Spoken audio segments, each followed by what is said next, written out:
Now we are in the final video, right? Number 4. And I would say to you that it's very important to describe what's your questions about universal disenchantment. We have been reading, we really don't get it, and we totally understand this point of view, and we are here to help you to understand.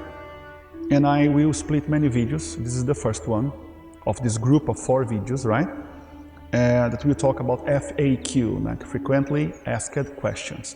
So as the first questions I would bring to you, if you have a question, please write down to us on Facebook, Instagram, and we're gonna answer your questions as soon as we can.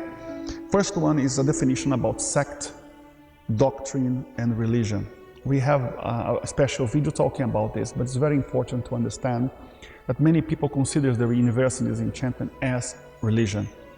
And to be better clear, we have to find the right dictionary. I think that the best one to define in this way is the Brazilian Portuguese dictionary, because the definition of religion, sect, and doctrine is a little bit deeper than the Oxford dictionary.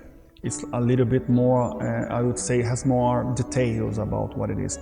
And I would say to you, as religion or sect or doctrine, to be in total, we don't have like a leader or a priest or a master, as I would say, that we use the word master all the time, but we do not adore, we do not have like idolatry, we do not have some kind of fanaticism, we do not have some kind of rituals, we do not have some kind of church, we do not have some kind of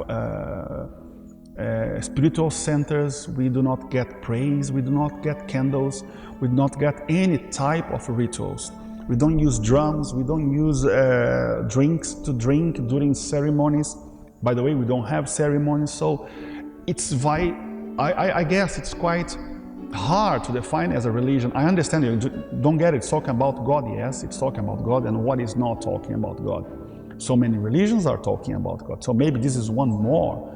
And I think that at this very point you have to consider that to talk about God does not mean religion, right? You can take like a scientific book that talk about history, about evolution, anthropology, and you see that in 5,000 years ago, the society was looking for many gods, and it's not religion, right? You open a historical book talking about Egypt, for example, and you're gonna be talking about many of gods, right? So universal disenchantment is not a religion. It's hard for you to get it. At this very moment, you have to understand why. If it's not asking to do anything, and if you don't have a place to go, and if you don't have a leader to listen, and if you don't have a candle or a ceremony or a drink to drink or a pray to pray, or no one to preach, by the way, no one to preach. Other forbidden things that the book quite inform us, I would say forbidden in the meaning of you shouldn't do it, you do it if you want, of course. It's not accepted you create a group, it's not accepted you divide in 3 different groups, right? It's not accepted that you open an association, it's forbidden. It's not accepted you make money on it. So if you really think about it, that this is the point that makes this book not a religion, I think I would even go further. So it's not a sect, it's not a religion, it's not a doctrine. It's not trying to make your head change completely about anything. You do it by yourself, you read, you accept it. But many people, I would say most of the case, that are reading this book for a long time, they are 100% in. So number 2, he talks about rational world and what it is, the rational world. It's not a planet. We don't believe that the world that he means here, rational world, is a concept of a universe, it's a concept of a solar system. No. When we talk about world, the definition about this world, we could even record in the other video that we speaks about language like parlance and phraseology, but this definition about world, he means to say that the life that we have here, that we consider a world, we consider only in the point of view that the Earth is the world we live in, and does not include Mars or Venus or Jupiter, right? It's completely different. So the concept is talking about a place you live, the condition you live. So it's not a planet. So he means rational world. He means the whole structure of the universe as energy, right? Energy. Remember Albert Einstein? M square. So E energy, it's equal a mass square. So he's talking about energy, right? And the division of energy that has become mass or matter. And we have also another F.A.Q here receiving to be discussed. Is about the communication with the rational world. We probably can be misunderstood if the point is to talk about spirituality, right?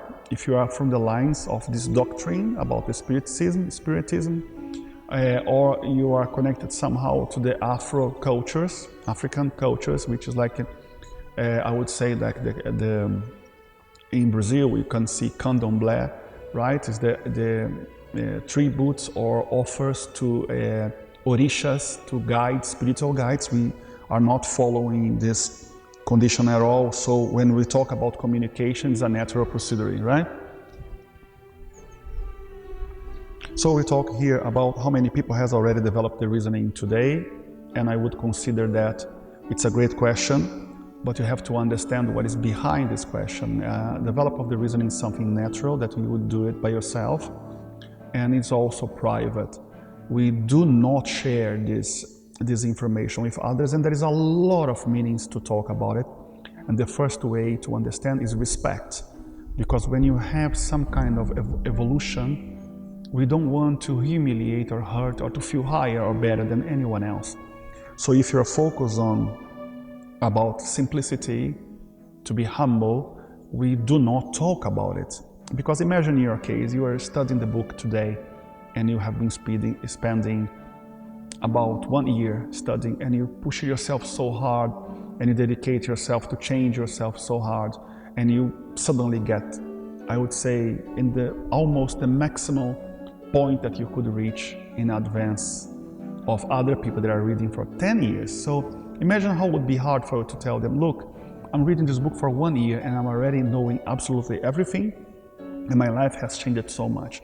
And then you talk to someone that has 10 years, has been reading, 20 years has been reading, and they did not change their lives.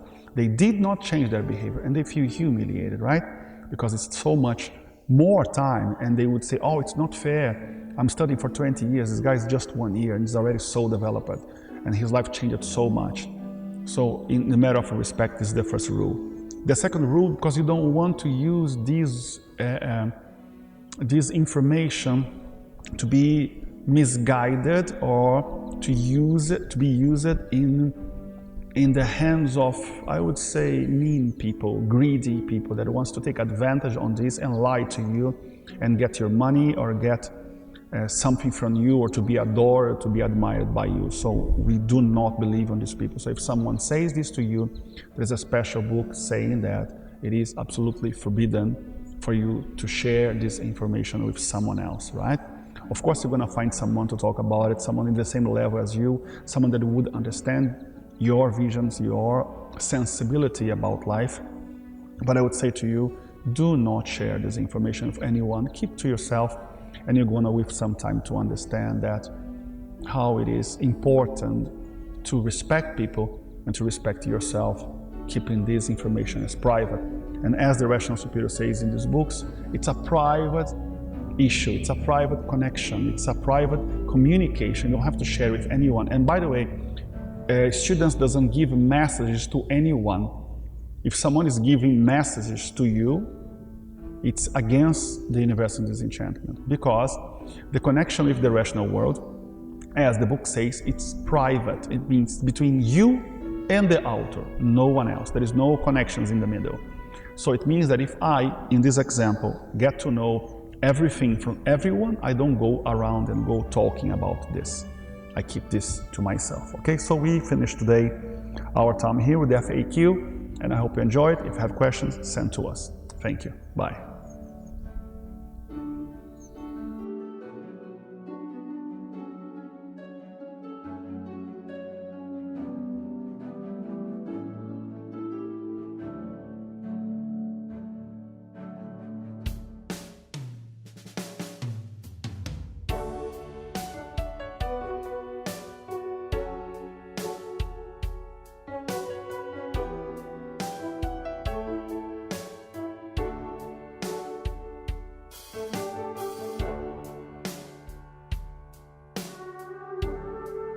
natureza mudou de fase. E para que a humanidade passe a se conhecer, tem que estudar a cultura racional.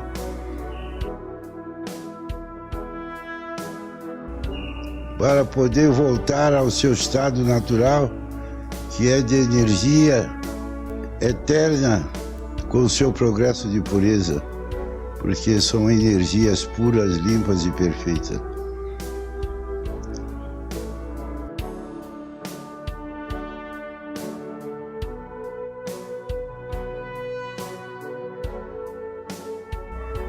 Todos têm que desenvolver o seu raciocínio e por isso está aí a energia racional tratando de desenvolver o raciocínio de toda a humanidade. Então acabará os males da humanidade.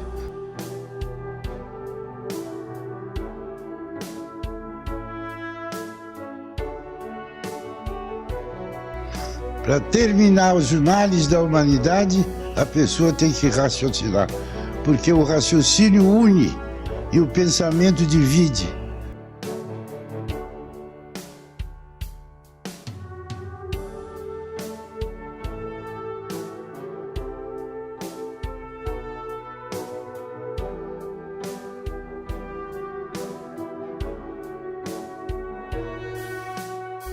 Então vamos caminhar para a concórdia e não continuar com a discórdia.